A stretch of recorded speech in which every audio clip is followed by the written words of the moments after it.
தமிழ் மொழிக்குள் உங்களை வரவேற்கின்றேன்.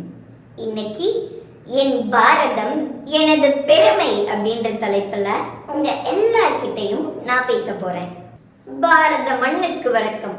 சிலருக்கு அழகில் பெருமை, சிலருக்கு அறிவில் பெருமை, சிலருக்கு பணம் பதவியில் பெருமை, சிலருக்கு புகழ் பாராட்டில் பெருமை, சிலருக்கோ சேர்த்து வைத்த பொன் பொருளில் பெருமை.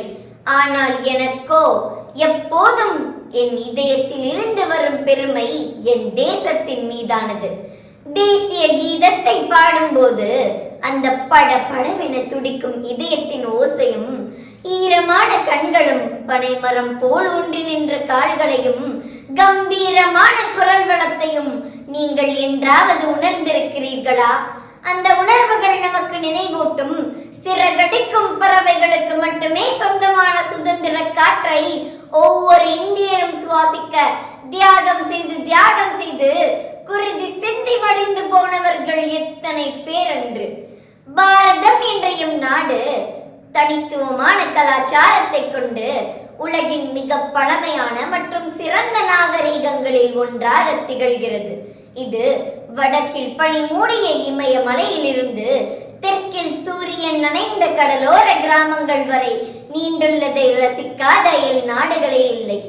அமெரிக்க விஞ்ஞானி ஆல்பர்ட் ஐன்ஸ்டீன் நுட்பமாக சிந்திக்கும் திறன் எப்படி என்று நமக்கு கற்றுக் கொடுத்த இந்தியர்களுக்கு நாம் நிறைய கடன் பட்டிருக்கிறோம் என்று கூறியுள்ளார். கலை மேம்பாடு, கலாச்சார பண்பாடு, விவசாயம், ஆன்மீகம், கண்டுபிடிப்புகள், சாதனைகள், அறிவியல் மற்றும் நுண்ணறிவு தத்துவங்களின் தெளிவான பார்வை நம் பாரதத்தில் உள்ளது போல் உலகில் வேறெங்கும் காண முடியாது. இன்றைய நம் பாரதம் இளம் மற்றும் துடிப்பான மக்கள் தொகையுடன் நிலவளம், நீர்வளம் மட்டுமன்றி பொருள் வளத்திலும் அருள் வளத்திலும் உயர்ந்து பல புதுமைகள், பொருளாதாரம் மற்றும் நிலையான வளர்ச்சி முன்னணியில் வேகமாக வளர்ந்து வரும் நாடுகளில் ஒன்றாக உள்ளது என்றால் மிகையாகாது. நல்லடையாவையும் நாடொரு நாடு, பூரண ஞானம் பொழிந்த நன்னாடு, புத்த பிரானருள் பொங்கிய நாடு, பாரத நாடு பழம்பெரும் நாடே. பாடுவோம் இத்தை இது கிள்ளை ஈடே என்ற பாரதியின் பாடல் வரிகளுக்கு ஏற்ப பெருமை மற்றும் தன் நிறைவு உணர்வை நிரப்பும் ஒரு அற்புதமான தேசத்தில் வாழ்வதை விட ஒரு நபருக்கு போற்றத்தக்கது மற்றும் மரியாதைக்குரியது வேறெதுவும் இல்லை. அந்த வகையில் என் பாரதம் எனது பெருமை. நித்தம் நித்தம் பெருமை கொள்வோம்.